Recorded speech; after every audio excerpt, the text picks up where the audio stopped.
I've always loved Sundays. Even when Harris was alive, Sunday dinner was my domain. 20 years as a nurse had taught me two things: to appreciate the time when the whole family was together, and to notice details that others missed. This morning I got up at 5:30. Old habits won't let go.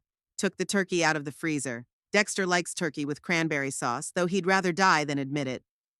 Val prefers garlic mashed potatoes, her late father's recipe. At 6, I was already kneading the apple pie dough when the phone rang. An old landline with a corded receiver. I refused to change it for something modern. Mom, are you still awake?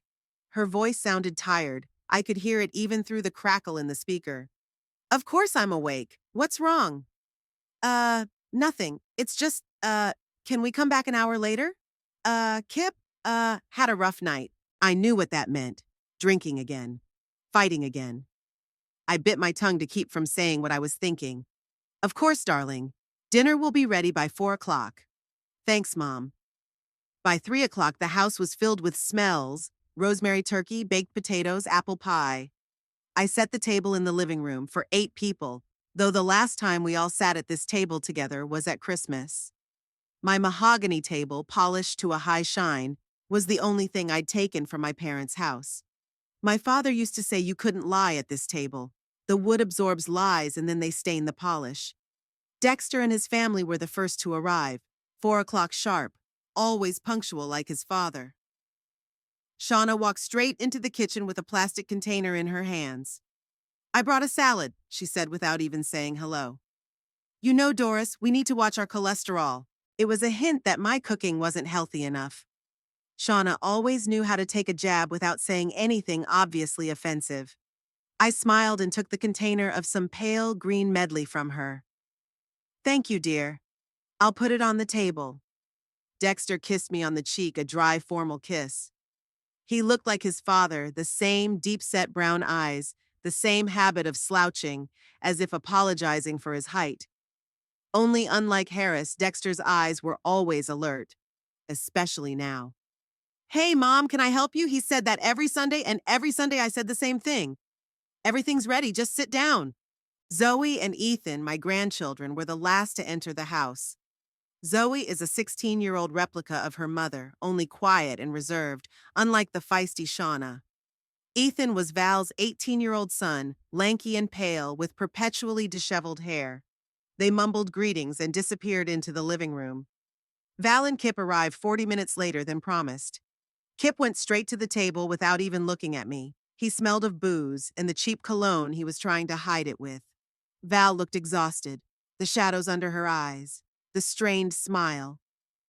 Sorry I'm late, Mom. Traffic.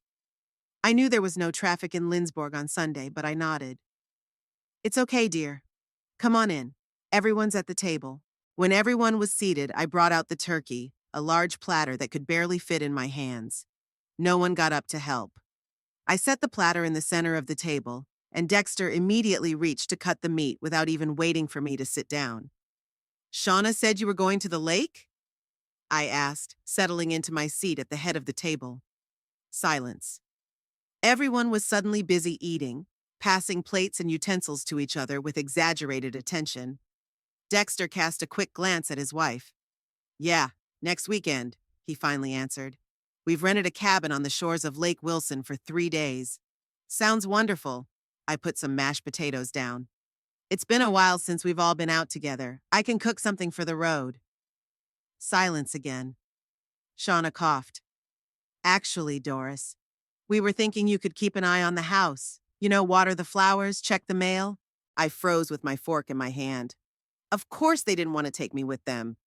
They needed me to cook Sunday dinners, to babysit the grandkids when they had days off, but not for a vacation together. Ah, I see. I forced myself to smile. Sure, I'll keep an eye on the house. Thanks, Mom. Val looked guilty, but not guilty enough to object to Shauna. It's just, there's not much room, and we've already booked everything. Of course, dear. Dexter's cell phone vibrated. He pulled it out of his pocket, glanced at the screen, and turned pale. His fingers clenched the phone so tight his knuckles turned white. I'm sorry, he muttered, and walked away from the table. Shauna gave him an annoyed look.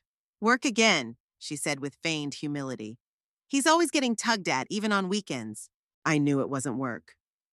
Dexter never looked like he'd seen a ghost when he got a call from the store. Something else. Something he doesn't tell me about. Kip and Val, meanwhile, had started the altercation once again, and the son-in-law's gaze slid over their son with disdain. I watched the scene play out at my table. Ethan pushed his plate away and rolled up the sleeves of his sweatshirt. The room was hot from the oven. And that's when I saw it. The little red dots on the crease of his elbow. Needle marks. I'd worked in a hospital enough to recognize them. My grandson was injecting, and judging by his appearance, the pallor, the weight loss, the shadows under his eyes, he'd been doing it for a long time. I shifted my gaze to Zoe. She sat with her head down, barely touching her food. Her plate looked untouched, though she usually liked my cooking. Something was wrong with her, too. The maternal instinct that had no use for my children was now screaming danger. Dexter returned, his face tense. He sat down and immediately drank half a glass of wine in one gulp. Is everything okay? Shauna asked. Yeah, just a problem with a supplier. Nothing serious. Shauna didn't look convinced, but she didn't ask further. Instead, she turned to Val. So are you taking the tent or are you renting the cabin? A cabin, Val replied, relieved to be on neutral ground. 2 rooms, one for Kip and me, one for the kids and Dexter and Shauna. What about the boats? Kip asked, calming down a little. Can we rent them? Yeah, they have rentals, Dexter replied. I think we can rent one for the day. I sat at the head of the table, the conversation flowing past me like a river around a rock. They were discussing itineraries, things to take, even menus for the days. All without me, like I was invisible. Invisible at my own table, in my own house. When it came to dessert, no one even complimented my apple pie. Shauna refused her slice, muttering something about diet. Kip had eaten 2 servings, washing them down with the whiskey he'd brought with him, and was now drinking straight from the flask without even hiding. Val pretended not to notice it, but her hands were shaking as she poured the tea. After dinner, we all went around the house. Val helped me clear the table, mechanically putting the plates in the dishwasher. Thanks for dinner, Mom, she said without looking at me. It was delicious. Don't mention it, honey. I wiped the table. How are you doing at work? It's okay. Busy. And at home? Val froze. What do you mean? Ethan doesn't look well. Is he sick? No, just, adolescence. You know how it is. I wanted to say that being a teenager didn't explain the needle marks, but I didn't. Val always shut down when I tried to talk about problems. We finished cleaning up in awkward silence. There were voices coming from the living room. Kip was loudly commenting on some sports game on TV. Dexter was answering something. Shauna was on the phone on the porch. The kids disappeared into the far room. I went out into the backyard to water the flowers. Through the open living room window, I could hear Dexter out on the porch talking on the phone. His voice sounded strained, almost frightened. I know I have to. I'll get the money. No, you don't have to come to my house. I'll figure it out. Just give me a week, okay? After the trip, I'll have the money. He was silent, listening to what he was saying. I understand. Just, leave my family out of it, okay? I'll pay every dime. He finished talking, and I heard him curse softly, and then the sound of a fist hitting the wooden column of the porch. I continued watering the roses, pretending I hadn't heard anything, but inside me, everything clenched. My son was in debt, a lot of debt from the way he was talking, and he didn't tell me anything. An hour later, everyone started heading home. Shauna barely said goodbye, hurrying to get Dexter, who looked like he was about to faint. Zoe suddenly hugged me tightly, desperately, as if for the last time. Ethan nodded without looking up. Kip staggered and Val supported him under his arm, smiling strainedly at me. I'll see you next Sunday, Mom, after the ride. Sure, honey. Have a good rest. When everyone had left, the house fell into silence. I walked through the rooms, turning off the lights, picking up forgotten items. Vel's scarf, Ethan's charger, Shauna's sunglasses. Little things they'd left behind without a second thought, knowing I'd save them until next time. In the living room, I stopped in front of a wall of photos. Wedding portraits, me and Harris, Dexter and Shauna, Val and her first husband, Ethan's father. School pictures of the grandchildren. Family snapshots from Christmas and Thanksgiving. Smiling faces, perfect moments captured on glossy paper. Nothing to do with reality. I reached out and touched the picture of us all standing together outside this very house 5 years ago. Harris was still alive but already sick. Dexter was holding 10-year-old Zoe in his arms. Val was hugging 13-year-old Ethan. We were smiling like we were happy. Looking at these pictures, I realized how little I knew about my children's lives. Dexter's debts, about what goes on between Val and Kip behind closed doors, about Ethan getting stoned and Zoe looking sick and scared. They come every Sunday, eat my food, sit at my table, but they don't let me into their lives. I'm just an old woman to them, cooking dinners and watching the house when they go off to have fun. I'm sorry, but you didn't have a ticket. Shauna's phrase echoed in my head. I wasn't a ticket in their lives. I just wasn't in their plans. I turned off the living room light and went upstairs to my bedroom. Tomorrow would be a new day, and maybe I should rethink my plans too. Friday morning began with silence. I woke up long before my alarm clock rang and lay staring at the ceiling. Today is the day they leave. Today they'll leave me here, alone, to watch the house, water the flowers, check the mail, like a guard dog. It was still dark outside the window when I went down to the kitchen. I pulled out a large picnic basket, a wedding gift from Harris's sister. 25 years ago, we'd taken it to the lake every summer. Dexter was a teenager then, perpetually hungry and sunburned. Val was a little girl who was afraid of the water but loved collecting shells on the shore. We were a family then, a real one. By the time they left at 7, the basket was full. Turkey sandwiches, roasted yesterday, homemade hummus, which Shauna loves, fruit salad for Zoe, smoked sausages for Kip, bottled lemonade, even chocolate chip cookies baked the night before when I couldn't sleep. All neatly packed, signed, organized into containers. I heard the engine noise at 9:15. A minivan, a big silver one with tinted windows, pulled into the driveway. I picked up the basket with one hand, the suitcase with the other, and walked out onto the porch. Smiling, always smiling. Dexter was the first one out of the car. He looked better than he had on Sunday. Sleepy, even enthusiastic. Vacations always lifted his spirits. Shauna appeared behind him, wearing sunglasses and a light summer dress. They froze when they saw me with my suitcase. Mom? Dexter looked nervously at his wife. Are you going somewhere? With you, of course. I kept smiling, even though I knew the answer inside. I'd made some food for the road. There was an awkward pause. Shauna adjusted her glasses. Dexter stepped from foot to foot. In the minivan, I saw the silhouettes of Val, Kip, and the kids. Mom. Dexter cleared his throat. We said Sunday. The reservations are already booked and paid for. There's just no room for me, I finished for him. That's not the point, he said quickly. It's just that everything's already organized, and there's nothing you can do to change it. Shauna stepped forward, putting her hand on her husband's shoulder. Her smile was as flawless as a toothpaste poster. I'm sorry, Doris, but you didn't have a ticket, she said in that tone of voice one uses with uncomprehending children. We just didn't expect you to want to go. You don't like noisy company. I never said I didn't like noisy people. On the contrary, I've always wanted a big family, a house full of laughter and conversation. But Shauna decided for me. She always did.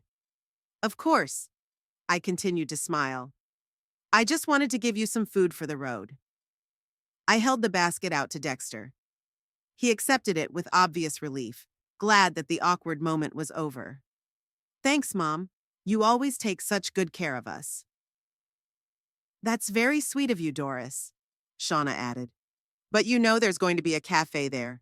You shouldn't have worried so much. It's not concern, I replied. It's concern. She pursed her lips but didn't say anything. At that moment, the back window of the minivan rolled down and I saw Zoe's face. She was crying, silently swallowing her tears, but I could see her lips trembling, her eyes reddening. Our gazes met for a moment and I felt a prick of alarm. Something was wrong with my granddaughter. Something more serious than the usual teenage problems. Mom, we have to go, Val said, leaning out the front window. I'm sorry about this. We'll bring you a souvenir. Sure, honey. I walked to the car, still smiling. Have a good rest. Be careful on the water. Yes, yes. She nodded impatiently. Ethan is staying, by the way. He has a cold. Said he would come to you tonight. This news surprised me. Ethan never came to me by himself, only with his parents for Sunday dinners. Nothing serious, I hope?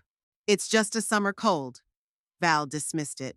He's a big boy, he'll be fine. Dexter put the basket in the trunk and got behind the wheel. Shauna took the seat next to him. Val and Kip were in the middle row, with Zoe's lone figure in the back. They closed the windows, and I felt like I was looking at a goldfish tank.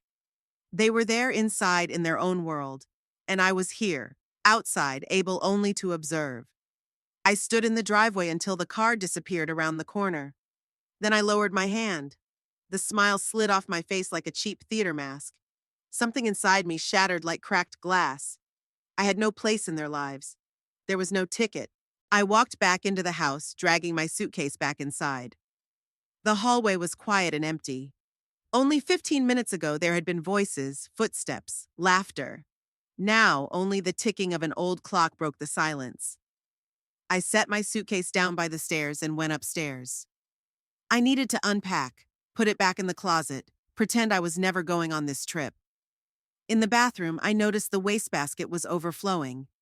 Zoe had used that bathroom before she left. There was no way Say was coming down for dinner. I pulled out the garbage bag to empty the basket, and that's when I saw it. A little white stick. A pregnancy test. I slowly unfolded the paper. 2 stripes. Positive.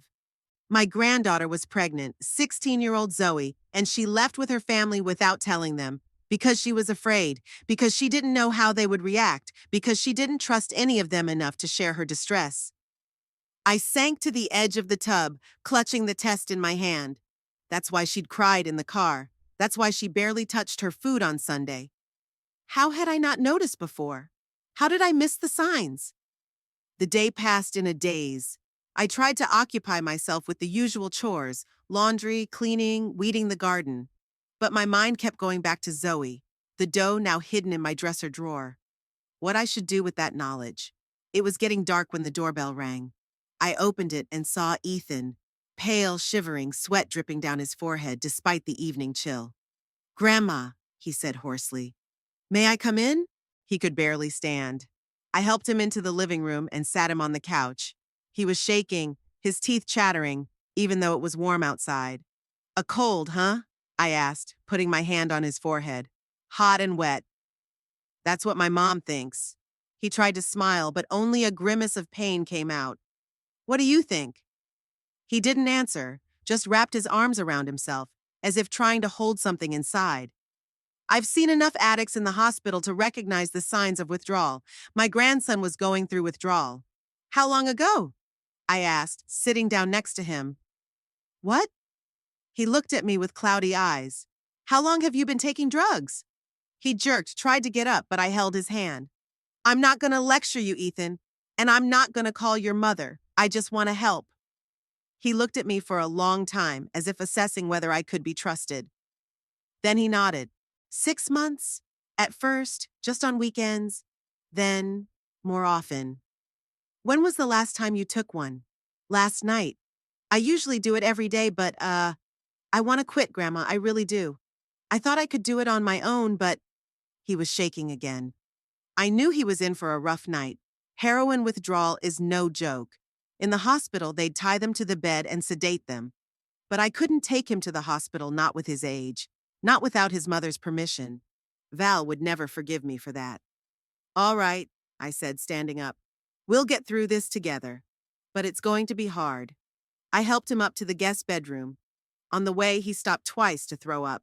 I held his shoulders, remembering doing the same thing when he was 5 and had the flu. Only now it was much more serious. In the room, I laid him on the bed and brought a bucket, water, and towels. I took everything out of the medicine cabinet that would help, but there was nothing that would really make him feel better. But at least something. He thrashed around the bed, shivering from the cold, then throwing off the blanket from the heat. His muscles were cramping, and he was moaning and screaming in pain. I sat beside him, wiping the sweat from his face, helping him to the bathroom when he vomited, holding his hand when the cramps got especially bad. Near midnight, the hallucinations began. He saw spiders on the walls, snakes on the floor, screaming for me to get them out. Then he cried, calling for his mother. Then he cried again, but he was scared. Don't hit her! He grabbed my hand with unexpected strength. Don't touch my mom. Hush, Ethan. I stroked his head. Nobody's hitting your mom. It's okay. He's hitting her, Ethan moaned, looking at something behind me. When he thinks I can't see. When she doesn't do what he wants. He hits her and she says she fell. I froze. Val and Kip. I suspected, but to hear it from Ethan. Kip? I asked quietly. Kip beats your mom? Always, Ethan whispered, his eyes closed with exhaustion. Ever since they'd gotten married. At first he just yelled. Then he'd started pushing her. Then, he sobbed. I hate him. I hate him. I started taking that stuff so I wouldn't have to hear her crying at night, so I wouldn't see the bruises she hides under her clothes. I clenched my teeth so hard my jaw ached. My daughter, my beautiful, proud daughter, letting this man abuse her, and kept it from me. And I, the blind fool, pretended it was all right. Why doesn't she leave him? I whispered, more to myself than to Ethan. Money, he answered, surprising me. I thought he couldn't hear me anymore. She's afraid she won't be able to support us without it. That we'll lose the house, the car, everything. Ethan turned his head and looked at me with frightening clarity for a man in his condition. She's afraid of being like you, Grandma, a lonely old woman who depends on the mercy of her children. His words hit me like a slap in the face. Is that how they see me? A pathetic, lonely old woman? And yet I worked 20 years as a nurse, then 10 more as a cashier to give them an education, a roof over their heads, everything they need. I never asked them for a dime. Ethan fell back into a restless sleep. I sat next to him, holding his hand, and felt something die inside me. Something I'd cherished all these years. The hope that my family, against all odds, loved me, that my sacrifices weren't in vain. I'm sorry, but you didn't have a ticket. Shauna's words echoed in my head over and over again. I had no place in their lives. There was no ticket. But now I knew their secrets, knew that my granddaughter was pregnant, that my grandson had become a drug addict, that my daughter was being beaten by an alcoholic husband, that my son was up to his eyeballs in debt. They didn't want me to come with them, but this trip opened my eyes to their real lives more than if I had gone with them. After a restless night with Ethan, I woke up with a nagging pain in my back. I fell asleep right in the chair by his bed, afraid to leave my grandson alone. By morning, his fever had subsided, his breathing evened out. He slept curled up under the blanket as he had when he was a child. I quietly left the room and went down to the kitchen. The house was unaccustomedly quiet. Usually on weekends I got up early and made breakfast, knowing that the kids and grandkids would be here soon. Today there was no one to cook for. They were at the lake, enjoying their vacation. Without me. I poured myself a cup of coffee and stepped out onto the back porch. The July morning was already breathing hot. The roses in the garden had opened, filling the air with a sweet fragrance. Harris loved those roses, planted them himself, tended them until his last days, when the cancer had nearly defeated him. Harris. I rarely allowed myself to wallow in memories of my husband. Too painful. But now, sitting on the porch of the house we'd shared for 23 years, I couldn't help but think of him. About what he would say when he saw what our family had become. His son is up to his eyeballs in debt. His daughter endures beatings from her alcoholic husband. His grandchildren, one on heroin, the other pregnant at 16. I finished my coffee and went back into the house. Something was maturing inside me, some thought I couldn't formalize yet. But it demanded action. I went up to the attic where the old papers were stored. Boxes of papers I'd never sorted through since Harris's death. Didn't have the energy. In a dusty box labeled Important, I found a folder with the deeds to the house.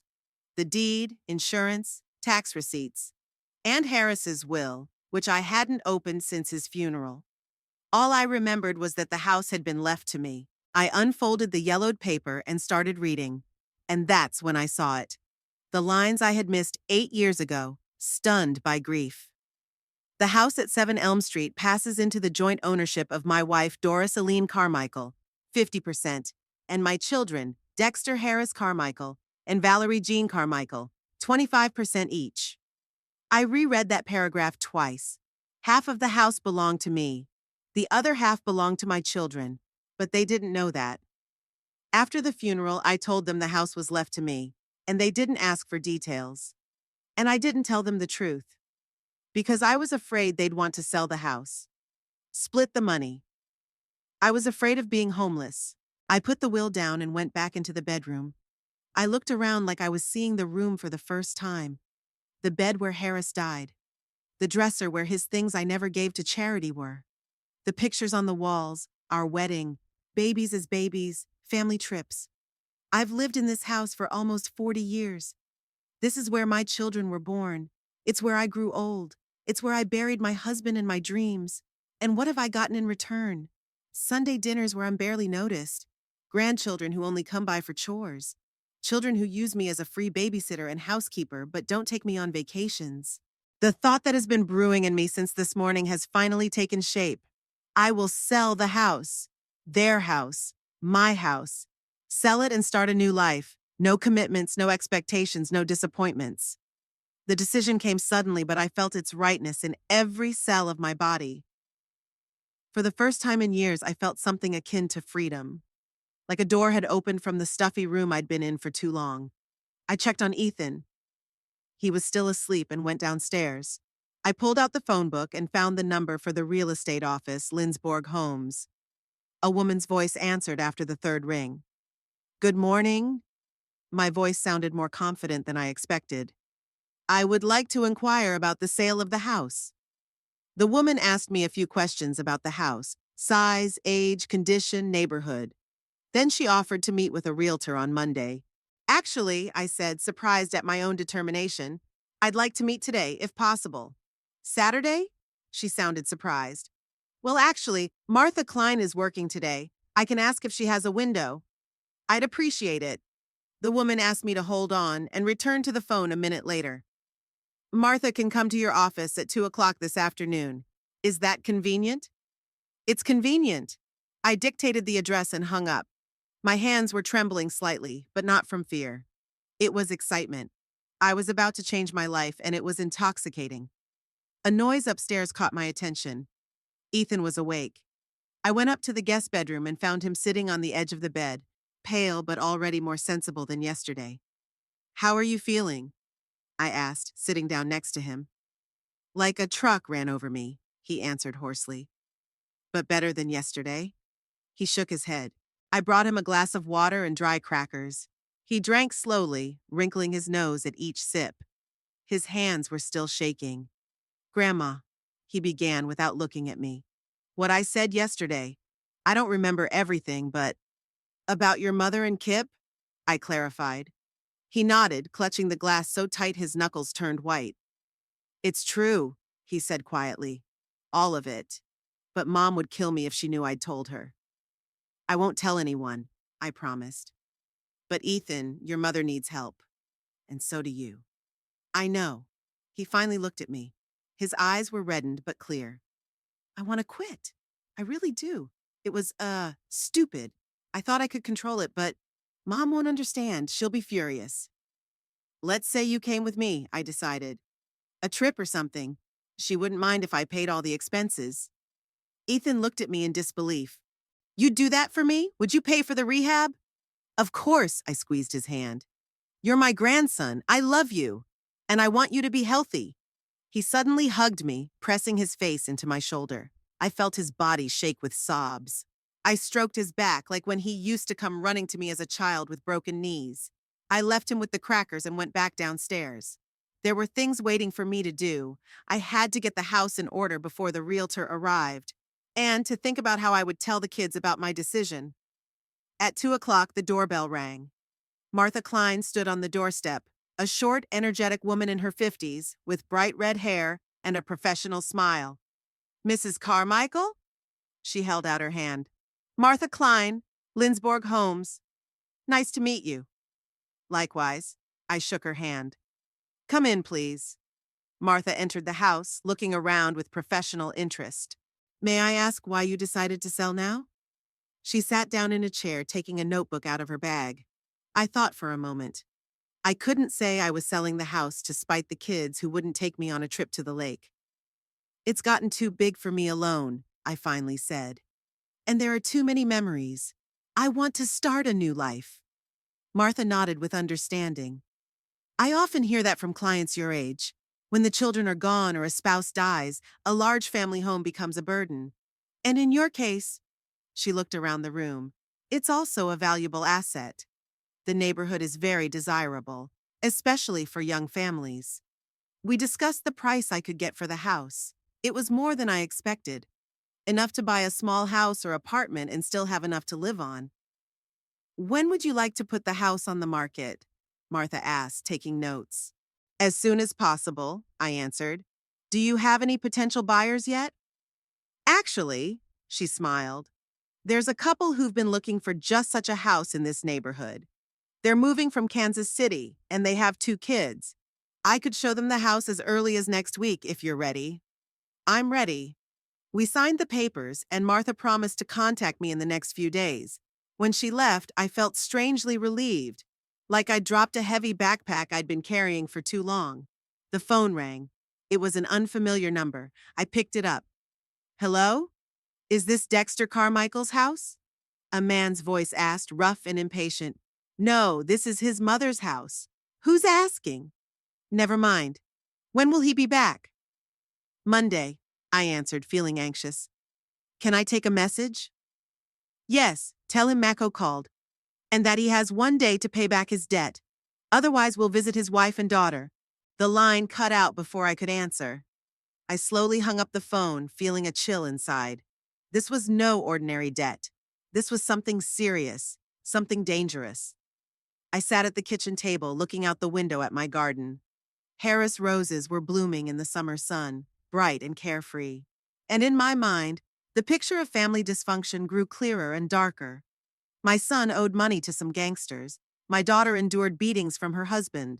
My grandson was struggling with heroin addiction. My granddaughter was pregnant at 16, and none of them trusted me enough to tell me the truth. I learned everything by accident, overhearing conversations, finding tests in the trash, holding my grandson's hand during withdrawal. Shauna's phrase rang in my head again. They wouldn't let me into their lives. Hadn't given me a ticket into their problems and fears. But now I knew the truth, and I was going to act on it. The decision to sell the house, made this morning out of resentment, had now found a new purpose. The money from the sale would help Ethan get into rehab. It would help Zoe, whatever she decided about the baby. It would help Val if she found the strength to leave Kip. It was the price of my freedom, and I was willing to pay it. Monday was hot. The thermometer outside my window read 30 degrees in the morning, and by noon it was so hot that the numbers were blurring before my eyes. I sat on the porch in the wicker chair Harris had made with his own hands and waited. They were supposed to be back today. Zoe had called in the morning, whispering that they'd left at 10. Ethan paced nervously around the house, looking out the window every now and then. We had already found a rehab center in Topeka, and he was supposed to go there tomorrow. We decided to tell Val that he was coming with me to Denver to visit my cousin. The realtor called on Sunday. A couple from Kansas City had viewed the house via video link and made an offer. It's a good offer. We signed the papers this morning while Ethan was still sleeping. The house will be officially sold in 2 weeks, and I have to vacate in a month. I felt no regret, just a strange relief and impatience, like I was finally throwing off the chains I'd put on myself years ago. The sound of an engine drew my attention. A minivan slowly pulled into the driveway. I could see the faces behind the glass, tired but satisfied. They were having a good time, without me. They unloaded from the car in a noisy group, disheveled after the long drive, tanned, the smell of lake water and campfire soaked into their clothes. Dexter stretched out, stretching his back, and waved a nonchalant greeting at me. Shauna strutted out, wearing sunglasses and a light floral print dress. Zoe came out after her, pale, with reddened eyes, staring at the ground. Val was helping Kip out of the back seat. He appeared to be drunk, even this early. His arm rested heavily on her shoulders, as if he wasn't so much hugging his wife as using her as a support. The exchange of greetings was short and strained. They asked how my weekend had been, talked about the warm water in the lake, the fish they'd caught, the sunsets. I listened with a detached smile, not interrupting the flow of their stories, watching them interrupt each other like children returning from summer camp. There was relief in their voices. Apparently, they feared I would greet them with resentment. But I had long since moved past resentment. What was maturing in me was deeper and stronger. They began unloading things from the trunk: bags, backpacks, air mattresses, folding chairs, a whole camping arsenal. Dexter tried to organize, but no one listened to him. I invited them to stay for lunch, adding that we needed to talk. Something in my tone made Dexter wary, but I deferred the explanation. Ethan came down from his room when everyone was already in the house. He'd lost weight over the days, his face gaunt, but his eyes were clear. When he saw Kip, his eyes darkened. I could see his shoulders tense, his fists clenched. Val rushed to hug her son, but he pulled away, avoiding her embrace. His words about his grandmother taking good care of him came out with a slight challenge. Zoe shifted uncomfortably from foot to foot at the door. I walked over to her and quietly promised her we'd talk later. She nodded without looking up. When all the things were brought in, I invited everyone into the kitchen. I set the table, nothing fancy, iced tea, sandwiches, fruit salad. They settled in, still excited from the trip. Only Zoe was silent, picking at the salad with her fork. The moment of truth came when they started eating. I gathered air into my lungs and uttered the three words that would change everything. I sold the house. Silence fell over the room like a heavy blanket. I watched their faces change from bewilderment to shock, from shock to disbelief, from disbelief to anger. Dexter froze with a sandwich at his mouth. Val stopped chewing. Shauna slowly put down her glass. Dexter spoke first, pushing the words out as if through force. His eyes widened in incomprehension, as if I'd announced the end of the world in another language. I calmly repeated that the deal closed this morning, and I had to be out of here in a month. When he referred to the house as our house, I firmly corrected him. My house. The shock on their faces changed to indignation. Dexter jumped up, knocking over a chair, his face red with rage. He screamed about the family home, about how their father had built it for them, about how I had no right to do this. I watched his outburst with the detached calm of a man who had already made up his mind. I'd revealed the truth I'd been hiding for years. The half of the house in Harris's will belonged to him and Val, but I'd never told them about it for fear of being homeless. Val's eyes flashed with a look of amazement, followed by a sense of betrayal. Shauna's lips tightened at my knowledge of their inheritance plans. The emotions were building like a snowball. Dexter raged, moving from accusation to distrust, from mistrust to hurt dignity. His words about kindergarten in response to my mention of the trip to the lake were tinged with panic. He was beginning to realize he was losing control of the situation. I watched them with a strange detachment, as if I were watching the play from the sidelines. Their emotions, so vivid, so genuine, seemed distant, as if an invisible wall had grown between us. And then I uttered the words that finally shattered the illusion of family well-being. Zoe is pregnant. Ethan's on heroin. The room seemed to shrink around those words. Time stopped. I could physically feel the tension thickening in the air like a thunderstorm. Shauna stared at her daughter with an expression of horror and disbelief, her whisper full of venom cutting through the silence. Zoe sat with her head down, her shoulders shaking. When she confirmed her pregnancy, the room exploded with a new wave of emotion. Dexter stared at his daughter as if seeing her for the first time. Shauna jumped up, her face contorted with anger and frustration. Words of a ruined life, of a lost future, fell like whiplash. I watched the scene with a mixture of bitterness and compassion. Zoe defended herself with unexpected vigor, shouting accusations at her parents who were too busy with themselves to notice her problems. Her words about her grandmother noticing right away and them not echoed the pain of loneliness she'd carried inside her for years. Dexter turned black, accusing me of manipulation and of turning his children against him.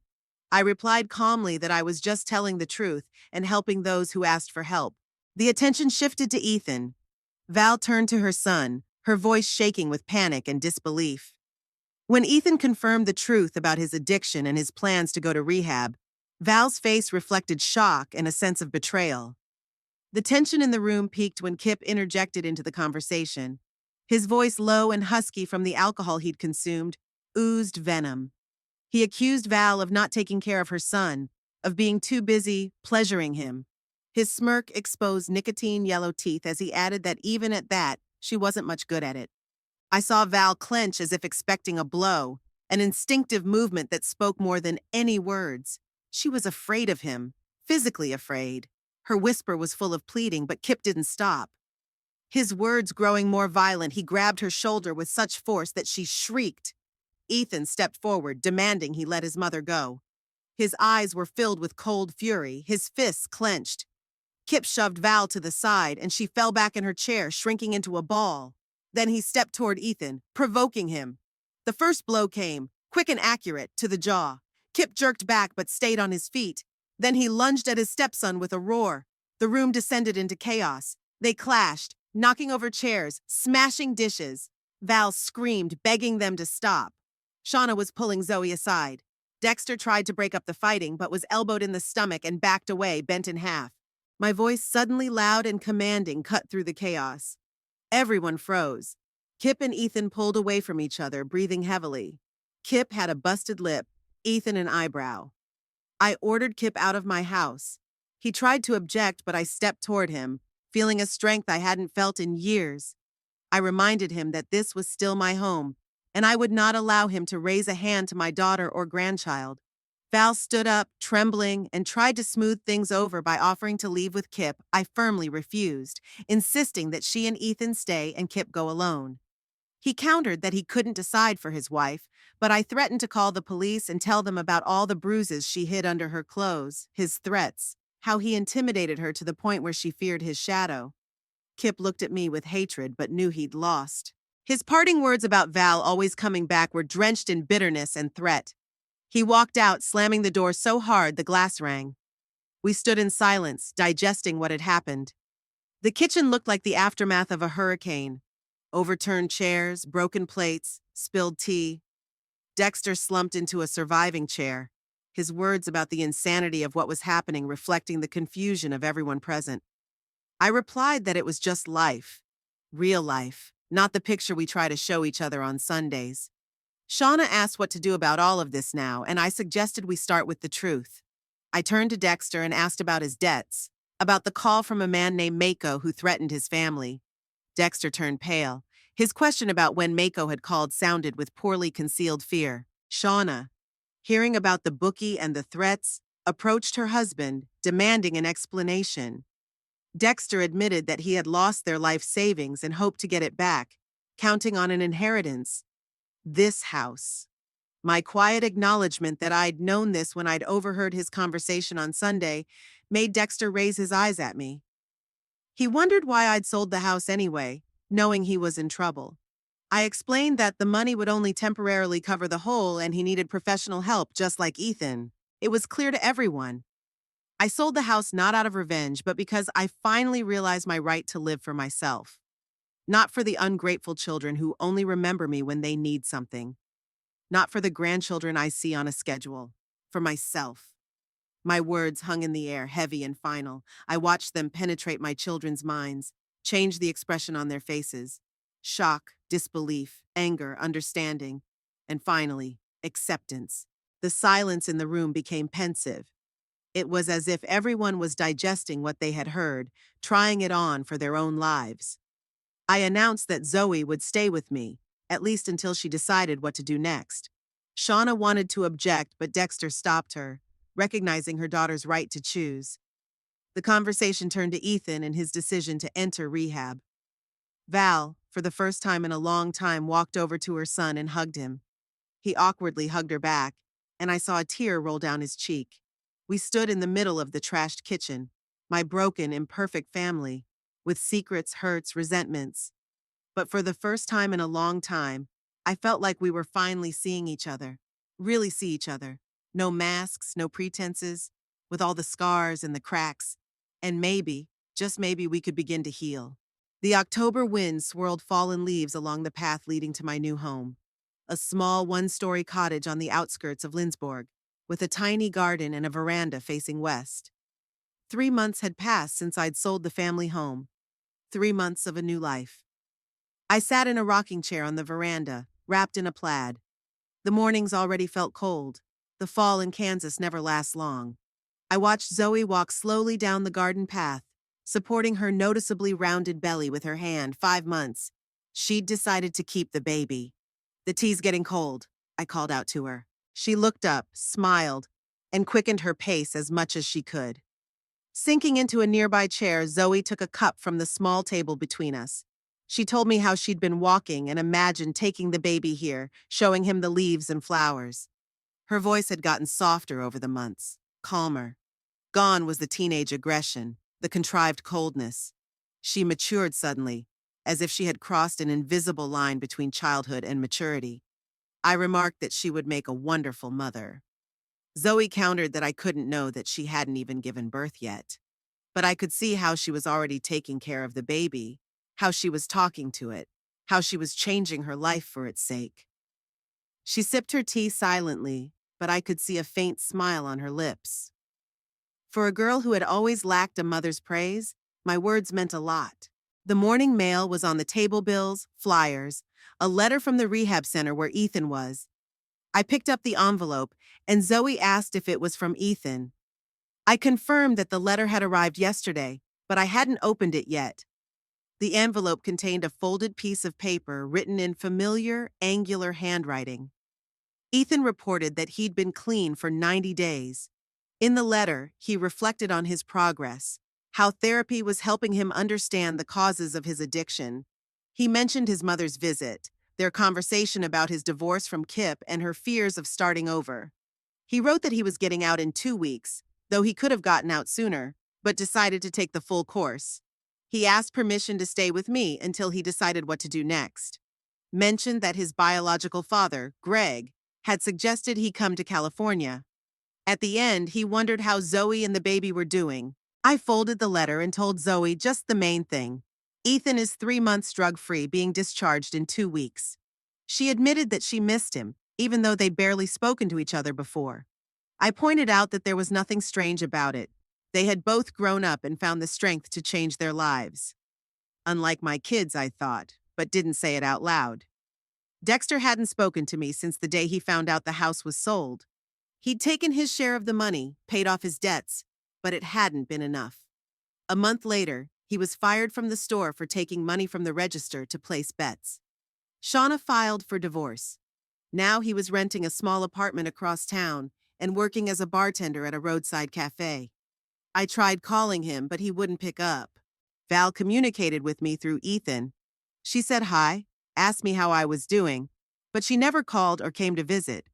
She blamed me for ruining her family, even though she'd filed for divorce a week after the scandal. Kip tried to come back, begged, threatened, but she held firm, at least in this. The mailman brought another letter around noon, an old-fashioned envelope with a stamp and a handwritten address. The return address made me wince. Nancy Coleman, Wichita. My former colleague from the hospital where I worked as a nurse. We hadn't spoken in 15 years, not since. I opened the letter in the kitchen while Zoe rested in her room. Nancy's handwriting hadn't changed much. The same rounded letters, slightly slanted to the right. She wrote about going through old things and finding pictures from the hospital Christmas party, 1987. Remembering how I was in the red dress Harris liked so much and he looked handsome in his suit. And then came the confession that took my breath away. Nancy wrote that Harris was having an affair that year with Linda Perkins from the lab, a tall blonde, always in perfectly pressed lab coats. It went on for about 6 months and everyone at the hospital knew, but no one dared tell me. They thought I knew, or guess, or didn't want to know. Nancy explained that she was writing about it now, after all these years, because Harris was gone and so was Linda. She died of cancer 2 years ago. But she thought I deserved to know the truth. The whole truth about my life. I sat at the kitchen table, rereading the letter over and over. Harris and Linda Perkins. Beautiful, ambitious, always impeccably dressed. My complete opposite, I was perpetually disheveled, tired after double shifts, smelling of hospital antiseptic. 1987. Dexter was 4 years old. Val was 6. I worked a part-time job to pay the mortgage. Harris often stayed late at his architecture firm, coming in late, smelling of cologne that I didn't perfume him with. I didn't know, or didn't want to know. Closed my eyes to the obvious signs, excused it with fatigue, stress, a challenging project. So that's how it was. I've been living a lie all these years. Mourning a perfect husband who never existed. Kept his things as heirlooms, telling my kids what a great couple we were.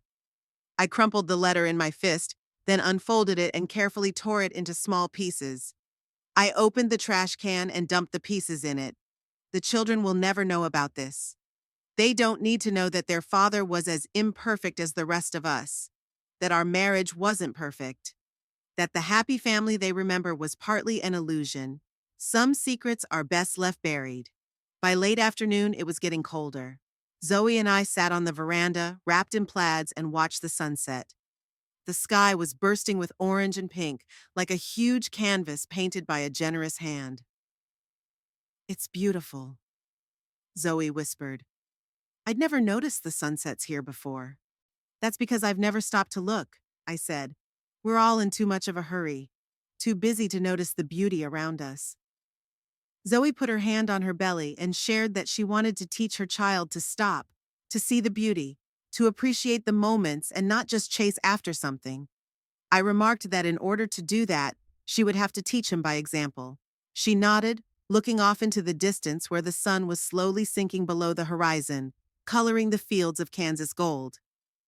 After a pause, Zoe thanked me for everything, for letting her live here, for supporting her when she decided to keep the baby, for not judging. I replied that I had nothing to judge her for. She was making choices and taking responsibility for them, which was worthy of respect, not judgment. She told me that Shauna was still angry, thinking her daughter was ruining her life. I explained that her mother wants the best for her.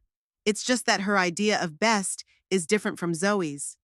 The granddaughter asked what I wanted for her. I hesitated, looking at her young face, already marked with the first signs of adult wisdom. "I want you to be happy," I said at last. "Really happy. Not because you're meeting someone else's expectations or because you've achieved some external goal. It's because you're in tune with yourself, because you're doing what you think is right." She squeezed my hand, thanking me. We sat in silence, watching the last rays of the sun color the sky a deep red, then purple, and finally deep blue. The first stars were beginning to show through on the eastern edge of the sky. The phone rang, breaking the peaceful silence. I reluctantly rose from my chair and walked into the house. The screen flashed with a name I hadn't expected to see, Val. I answered, my voice sounding uncertain. Val informed me that her divorce was finalized today. She had signed the last papers. I congratulated her sincerely, noting that she had done well to see it through. After a pause, she asked about Ethan, mentioning that she knew he would be discharged soon because she had visited him. I confirmed that he had changed a lot, grown up.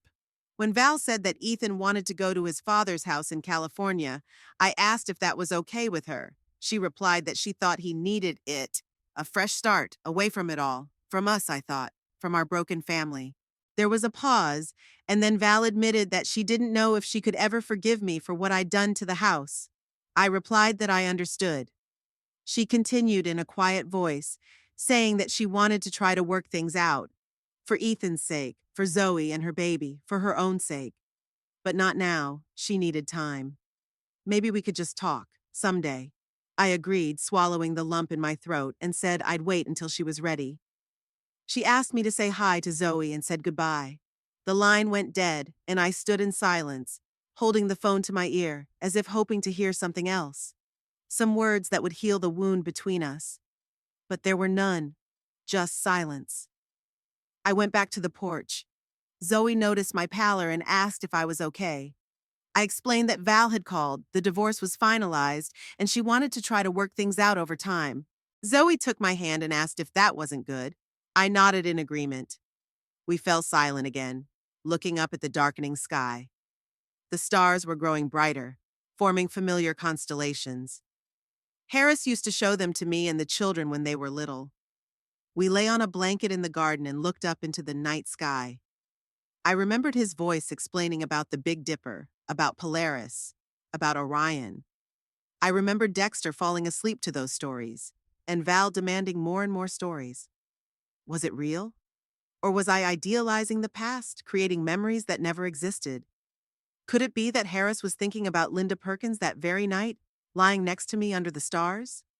I didn't know, and I wouldn't know anymore. Zoe rested her head on my shoulder and I hugged her, feeling the warmth of her body, the roundness of her belly where a new person was growing. My great-grandson or great-granddaughter, a new beginning. I looked up at the stars and thought about roads divided, about how life takes people in different directions, sometimes forever, about how some wounds don't heal completely, some bridges burned with no possibility of rebuilding. Dexter may never forgive me. Val would take years to heal her wounds, but Ethan was coming back to life. Zoe found her way, and I was finally living for me. Not for the ghosts of the past, not for other people's expectations. For me. It wasn't the life I'd planned. It wasn't the family I dreamed of, but it was my life, my family. Imperfect, broken, real, and for that I was grateful.